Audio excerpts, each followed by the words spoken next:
Hello, friends. This is Nathan Gilmore again. And those of you who worship at Bogart Christian Church with me, welcome. Those of you who found me by other means, welcome to you as well. We're making our way through the book of Isaiah in this Bible study.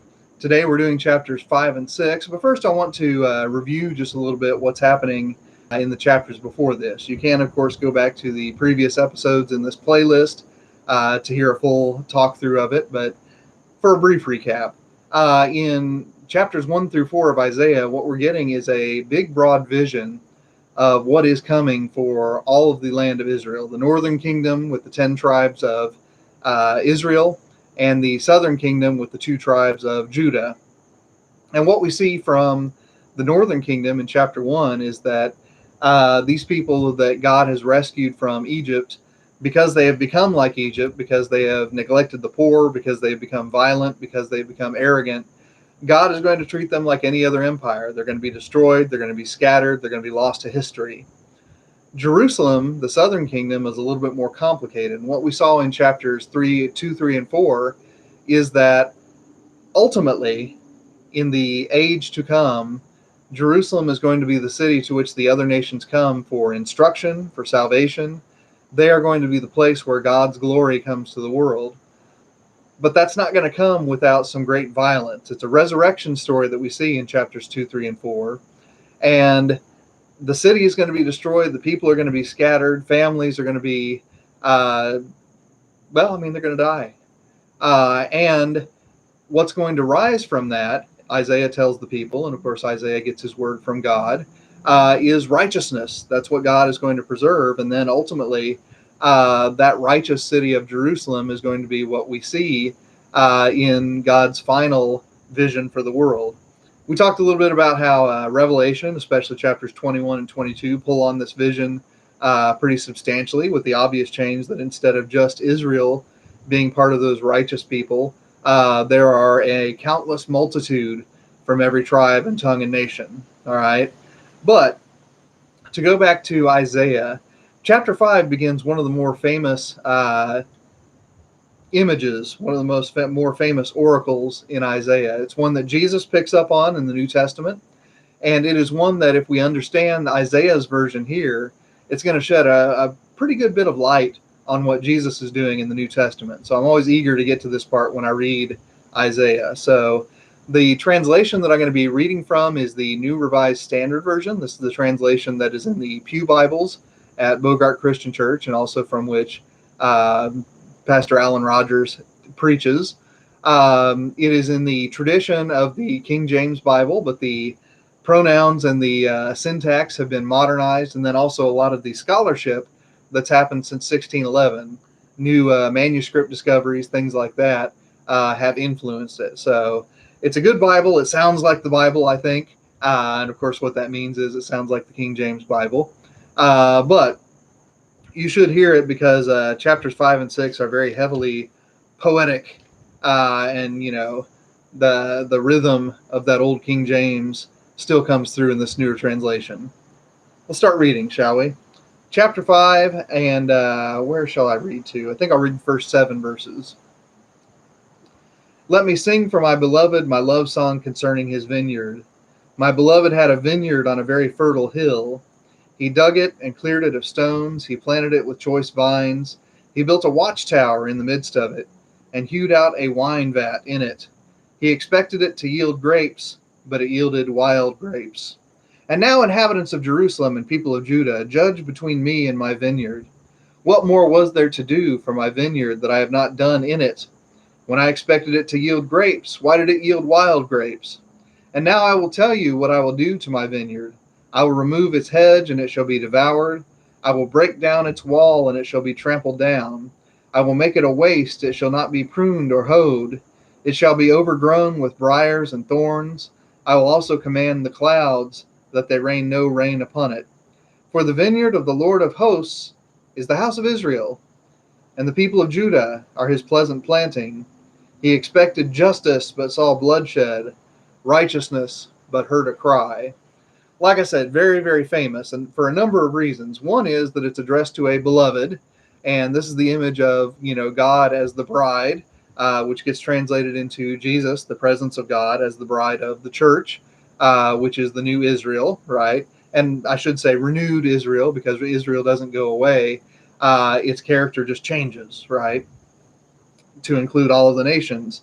And so let's have a look at this image, shall we? So what does the beloved do? What does God do? God does everything that you would hope that a vineyard keeper would do for a vineyard, right?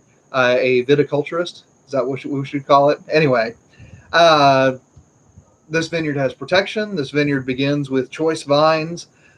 This vineyard has everything that should yield good grapes, and it's got a place for making those grapes into wine. So this is not a vineyard that exists for its own sake, but for the sake of a community, right? But what happens is it produces wild grapes. Now, I actually don't know enough about grapes to know whether wild grapes are poisonous or just unpleasant. But in the context of this oracle, they seem to be bad at the very least. And what we see in the interpretation of it, pardon me, is that those bad grapes are bloodshed. The grapes that God expected are justice. So when Jesus tells his parables about a vineyard, remember that whenever that vineyard comes up, those people who are hearing those parables probably have Isaiah 5 in their mind as they are hearing it. And they have in mind that the grapes that this vineyard should be producing are the grapes of justice. All right. Um, Once you know that, I mean, so many of Jesus's parables become a lot more sharper. Wow, they become a lot sharper in their focus, and you can kind of see that in his own day, he really is speaking to Israel specifically, even as his parables extend to that Israel that is made of all nations, that Israel that we call the church. All right. Um, Now, God expected righteousness, but heard a cry. What is the cry? Well, the cry is the cry of the oppressed that we heard in chapter 2, that we heard in chapter 4, right? It is the cry of people who should be living in justice, but instead the powerful have used their power to trample them down, okay? And again, this is something that makes Israel distinct, not unique, because there are other empires in the ancient world where there are voices calling out for justice for the weak, but they are relatively rare and they are relatively sporadic. By contrast, Israel has at its core, in the law of Moses, in the words of the prophets, in the teachings of Jesus, even in the Proverbs, it has this concern for the weak, it has this concern for the poor that really make it peculiar in that Eastern Mediterranean world, in that Mesopotamian world. And for that reason, we can really think of Israel's call as a call to a new kind of justice, not merely to a justice that the kingdoms around them would have recognized. All right, let's keep rolling with chapter 5. Chapter 5, verse 8, and I'll read till about verse 13, I think. Ah, you who join house to house and add field to field until there is room for no one but you, and you are left to live alone in the midst of the land. The Lord of hosts has sworn in my hearing, surely many houses shall be desolate, large and beautiful houses without inhabitant. For 10 acres of vineyard shall yield but one bath, and a homer of seed shall yield a mere ephah. You who rise early in the morning in pursuit of strong drink, who linger in the evening to be inflamed by wine, whose feasts consist of lyre and harp, tambourine and flute and wine, but who do not regard the deeds of the Lord or the work of his hands. Therefore my people go into exile without knowledge, their nobles are dying of hunger, and their multitude is parched with thirst. So here's the great reversal. Israel has once again become like the Babylonians. They've become like the Syrians, or the Arameans as they often get called. They have become like the Egyptians. They have become violent. They've become negligent of the poor. They have started, verse 8, adding house to house and field to field. Remember that one of the things that happens when Joshua and the Hebrews come into the land of Canaan is that the land is divided up among all of the families. Everyone who has a household has land to farm so that they have their own wealth. Here, house to house, field to field. those things are accumulated. What happens to the families? They become serfs and peasants and slaves. And what does that mean? That means that they have become like Egyptians. All right. Now, you might wonder why I keep going back to the Egyptians. Well, the answer is that this grand story of the Hebrews who become Israel and who become the Judeans later, and Judeans, by the way, is my preferred translation of that word in the Greek. Jews indicates a racial identity, whereas Judeans is far more regional in character. Okay, but let's see here. What else is there to say about this? Ah, yes. These are the people that were being oppressed by Egypt. God rescued them from that oppression, and therefore God rescued them so that they could live otherwise. They're not living otherwise. Not the people around Samaria, not the people around Jerusalem. And for that reason, this destruction comes upon them. Verse 14. Therefore Sheol has enlarged its appetite and opened its mouth beyond measure. The nobility of Jerusalem and her multitude go down, her throng and all who exult in her. People are bowed down, everyone is brought low, and the eyes of the haughty are humbled. But the Lord of hosts is exalted by justice, and the holy God shows himself holy by righteousness. Then the lambs shall graze as in their pasture, fatlings and kids shall feed among the ruins. I'm going to keep going here. Ah, you who drag iniquity along with cords of falsehood, who drag sin as with cart ropes, who say, let him make haste, let him spend his work that we may see it. Let the plan of the Holy One of Israel hasten to fulfillment, that we may know it. Ah, you who call evil good and good evil, who put darkness for light and light for darkness, who put bitter for sweet and sweet for bitter. Ah, you who are wise in your own eyes and shrewd in your own sight. Ah, you who are heroes in drinking wine and valiant at mixing drink, who acquit the guilty for a bribe, deprive the innocent of their rights. So, Sheol is a Hebrew word that means something roughly equivalent to Hades in Greek. It's not a place of punishment, it's just a place of forgetting. Once you go to Sheol, that's it. Your story's over. All right. The place of punishment in the afterlife really doesn't come into the imagination of the scriptures until somewhere along about the 6th, maybe even the 5th century BC. This part of Isaiah is coming to us from the 8th century BC, so he's not imagining things in those terms yet. But it's still notable. The mouth of Sheol is opened wide, and its appetite has increased, which means that more people are going to die. More people are going to be forgotten. What once was God's visible witness to the nations is now going to go away. But, verse 16, the Lord God of hosts is exalted by justice, and the holy God shows himself holy by righteousness. So once again, we're returning to this, right?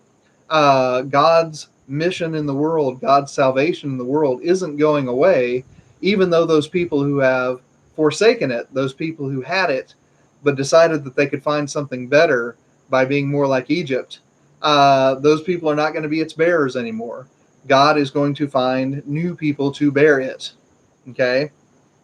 Now, verses 18 and 19 and 20 and all the way out to 23, I wanted to put in there because Isaiah here is naming specifically what it is that Israel has done. It's not just that they have accumulated more money. It's not just that they have accumulated more land. It's not just that they have raised up a more powerful army. But in fact, in verse 20, they have called evil good and good evil. What is evil? Well, I mean, the answer is Egypt. And again, I'm not talking about the modern nation of Egypt. I'm not talking about the Coptic Orthodox, the Egyptian Christian tradition. What I am talking about is the Egypt that we find in Exodus. The one that oppresses the people, that keeps them as slaves, the one where field gets added to field and house to house. Israel, both the northern and the southern kingdoms, because you've heard a couple times Isaiah talks to both of them, has started to think about them as the role model. We're going to become more like them. We're going to increase our holdings just as they increase theirs. And so, because, Israel and Jerusalem have taken what is evil and said that's going to be our good, they're going to be destroyed. They put darkness for light. What happens in the dark? Well, things are secret.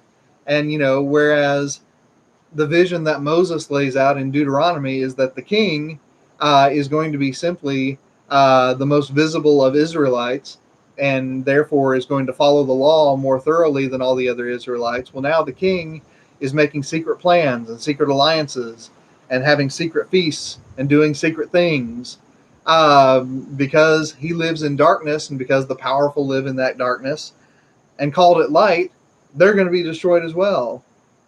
You who are wise in your own eyes. We heard earlier that Israel at this point is consulting magicians and consulting sorcerers so that they can exert power in the world.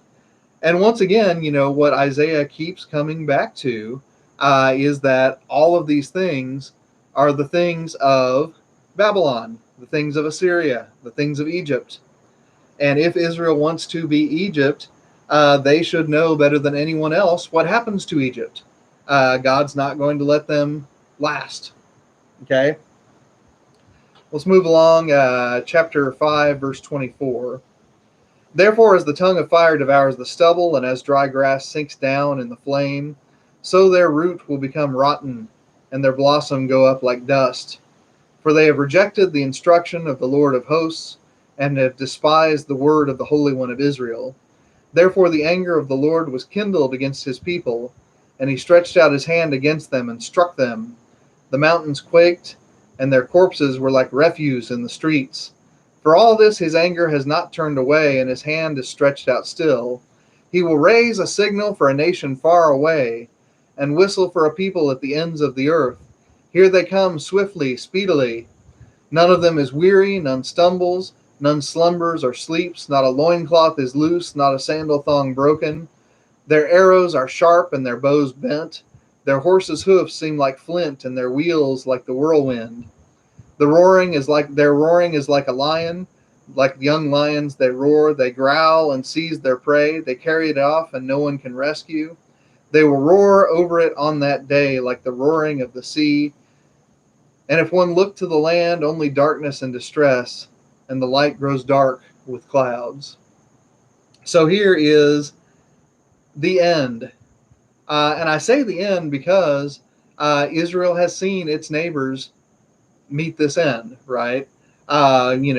Just to give a few examples, the Amalekites, who are the great threat in the books of Numbers and Deuteronomy and Judges and Joshua, they've been wiped out by this time. The Hittites, they still exist ethnically, but they've been overrun by this time. The Moabites are more or less gone. The Edomites are still there, but, not for very much longer. The fate of kingdoms in the ancient world is to live a while and then die. Israel was supposed to be different because they were God's righteousness, but here they're going to die the way that empires die, by being overrun by other empires. Okay? So once again, I know I keep coming back to this. I know I keep harping on it, but it's very, very important in the world that Isaiah is building here. Something called Israel, something called God's people is going to persist, but it's not going to be a kingdom with its capital in Samaria. It's not going to be a kingdom with its capital in Jerusalem. It's going to be something else. The righteousness of God is going to dwell on this earth. How it's going to dwell on this earth is not a guarantee. All right. Let's keep rolling here. Let's see here. The roaring is like a lion. Yeah, lots of description about the invading country. In the 8th century, probably Isaiah has in mind Assyria, which in Isaiah's lifetime is going to be at the gates of Samaria and tear them down. Is going to be at the gates of Judah. But we'll finish that story when we get to it, because Isaiah tells a version of that story, but not yet. So let's start with chapter 6. If the vision of the New Jerusalem is one of the more famous images from Isaiah, this narrative episode in chapter 6 is probably one of the more famous images. And in fact, if I remember right, and I might not remember right, so get on Facebook, comment, tell me that I remember right or I don't. This image features in one of the songs that we sang at Alan's ordination a few years back. So Isaiah chapter 6, I'm going to start in verse 1. I actually might read all 13 verses at one throw and then talk through all of them. In the year that King Uzziah died, I saw the Lord sitting on a throne high and lofty, and the hem of his robe filled the temple. Seraphs were in attendance above him. Each had 6 wings. With 2 they covered their faces, with 2 they covered their feet, with 2 they flew. And one called to another and said, Holy, holy, holy is the Lord God of hosts. The whole earth is full of his glory. The pivots on the threshold shook at the voices of those who called, and the house was filled with smoke. And I said, Woe is me, I am lost, for I am a man of unclean lips, and I live among a people of unclean lips. Yet my eyes have seen the King, the Lord of hosts. Then one of the seraphs flew to me, holding a live coal that had been taken from the altar with a pair of tongs. The seraph touched my mouth with it and said, Now that this has touched your lips, your guilt has departed and your sin is blotted out. Then I heard the voice of the Lord saying, Whom shall I send, and who will go for us? And I said, Here am I, send me. And he said, Go and say to this people, Keep listening, but do not comprehend. Keep looking, but do not understand. Make the mind of this people dull, and stop their ears, and shut their eyes, so that they may not look with their eyes, and listen with their ears, and comprehend with their minds, and turn and be healed. Then I said, How long, O Lord? And he said, Until the cities lie waste without inhabitant, the houses without people, and the land utterly desolate, until the Lord sends everyone far away, and vast is the emptiness in the midst of the land. Even if a 10th part remain in it, it will be burned again, like a terebinth or an oak whose stump remains standing when it is felled. The holy seed is its stump. So, this vision of the calling of Isaiah, like I said, very, very famous. Whom shall I send? Here am I, Lord, of course, is the song that I was referencing earlier. But there's a lot going on here, so let's take our time and talk through some of what's going on, both visually and otherwise, right? And by the way, if the wind picks up again like it did while I was reading there, I promise that's not special effects. I am recording this in late October as Hurricane Zeta has passed through North Georgia, but it's, what shall we say, after storm is still blowing the trees around a bit. So the Lord is sitting on a throne, high and lofty. The hem of his robe fills the temple. This is important because some of the idolatry that comes to inhabit the temple in Jerusalem says that God dwells inside the temple. But here Isaiah reminds us that it's not that God can dwell in the temple, or even, the robe of God can fit in the temple. But in this grand and vast temple, only the hem of his robe completely fills it up. All right. So it's a reminder to us that the grandeur of God far outstrips any kind of temple that we can build. He's surrounded by seraphim, which is Hebrew, roughly speaking, for flaming ones. They are flaming beings. These have wings by which they fly. These are, of course, the models, roughly speaking, for the angels that we see in Christian art. What's interesting is you very rarely in the New Testament see an angel flying. Instead, what you get are seraphim flying and angels marching. But then in Christian art, the two get combined so that now, when you see a Christmas play in Charlie Brown Christmas specials or otherwise, they're almost always winged critters. Art history is fun. It really is. But here, the seraphim, which are these flying, flaming beings, are singing the holiness of God, singing it 3 times to emphasize the completeness of it, saying that the whole earth is full of God's glory. And Isaiah says that he is a man of unclean lips, and he lives among people of unclean lips. And here's what's interesting. One of these seraphim takes a coal and touches his mouth with it and says, With this I have blotted out your sins. So one of the things that, always strikes me about this is that this seraph has the authority to forgive sins. which on one level, makes good sense. On another level, it means that whatever else we say about the crucifixion and resurrection of Christ, what we can't say is that God was unable, incapable of forgiving sins without that. What we can say and what we should say is that the forgiveness that God extends in that event, that crucifixion and that resurrection, is of a very different character from what we see here in Isaiah 6, but they are both forgiveness in some sense. I'm not going to finish that conversation right now, but I mean, it's something that I definitely try to encourage people to think about as we think about this part of Isaiah, right? Now, here's the part that is troubling, and it is just as troubling when Jesus says it in the Gospels of Mark and Matthew, all right? And, the seraph says this to him. It says, "Go and say to this people, keep listening, but do not comprehend. Keep looking, but do not understand. Make the mind of this people dull and stop their ears and shut their eyes, so that they may not look with their eyes and listen with their ears and comprehend with their minds and turn and be healed." One of the things that always bugs me a little bit, and I know sometimes in these Bible studies I air my pet peeves, so just you know this by now, so just roll with me, is that I have heard people say that Jesus uses parables so that people can understand him better. They say this is why he uses agricultural images. This is why he uses everyday things, because people couldn't understand spiritual things, so he makes it easier for them. That's just the opposite of what Jesus actually says about his parables in the Gospel of Mark. In the Gospel of Mark, he quotes Isaiah 6, and he says that I use parables so that they won't understand. All right? And, as you've heard, if you've heard me preach on the parables of Jesus, most of them have some element of absurdity or nonsense or madness to them, right? It is a farmer who throws his seeds on the road instead of on the field. It is a son who tells his father, "The money that is due to me when you are dead, I want it now." And, that son, despite declaring in the taking of that inheritance that his father is dead, is nonetheless welcomed back in, despite the fact that he deserves death.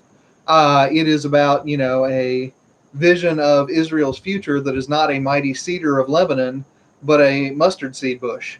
Something that is, substantial, to be sure. But I'll just put it to you this way. I mean, it's like saying, when you're 10 years old, not that I want to be, a great baseball player, but, I want to sell popcorn in the stands. Now, some 10-year-olds really want to sell popcorn in the stands. I don't want to take that away from them. But you get the point that I'm driving across here, right? Jesus's parables have madness in them because God is doing crazy things in the world, all right? And that's what makes them so cool, by the way. But here, as with those parables, the words that Isaiah is going to speak and the words that Isaiah has already spoken, they are going to do the work of shutting the ears of those who hear, all right? And the reason, of course, is that God's judgment has fallen on Jerusalem. But it's a judgment that is going to result in resurrection. So once again, because I am a Christian reading this book, because many of you watching this are going to be Christians hearing this book read, one of the things that I want to emphasize is that resurrection has an element of violence to it. And it's not violence done by the person resurrected, but it is violence that is going to fall upon the person who eventually is going to be resurrected. We talked a little bit last time about the fact that in James, the New Testament letter, and in 1 Corinthians, the New Testament letter, as well as in other parts of the New Testament, that vision of resurrection gets universalized so that all death becomes violent. And we confront the truth, and it is a truth, by the way, that any kind of death is a violent death because God is a God of life, not a God of death. But here in Isaiah, the focus is on that earlier sense of resurrection, right? This is a resurrection that comes from that moment of extreme violence. And so what we see here in chapter 6 is Isaiah is going to be calling out to them because the righteousness of God always includes an element of truth-telling. And Isaiah is also going to be telling that truth to a city that, because of its own hardened heart, is going to face its destruction. So, as we've said again and again, In Isaiah, it is a book with really, really violent imagery. There's no way to get around that unless you just ignore what Isaiah is doing. It's also a book with a hope that transcends all of that violence. Anyway, I want to remind you, if you've listened this far and watched this far, that we're going to be doing a couple chapters each week of Isaiah. The videos are probably going to, be anywhere between 20 and 40 minutes, depending on the length of those chapters. So they shouldn't be, prohibitively long to listen to. I will ask that when you do watch this video, you check in over on the Bogart Christian Church Facebook page and just let me know that you've watched it. That way I get a sense that, either we are benefiting from it, or I could do better work by focusing my time and efforts elsewhere. So either one of those is possible. Neither one's going to hurt my feelings. But if you do want me to keep making these videos, just let me know with a comment there. All right. At any rate, this is Virtual Bible Study. This has been Isaiah 5 and 6. Next week, we're going to take on chapters 7 and 8. I want to thank you for tuning in. Let's have a prayer together to finish up. God, help us always to name the violence of this world truthfully, because we know, God, that you are a God who brings new life in the aftermath of that violence, in the wake of that injustice. Make us tellers of truth, God, because that truth will indeed set us free, and that salvation that comes after the fire is the only salvation that you bring. Thank you for these people who have tuned in. Thank you for this scripture, and it's through Christ we pray. Amen.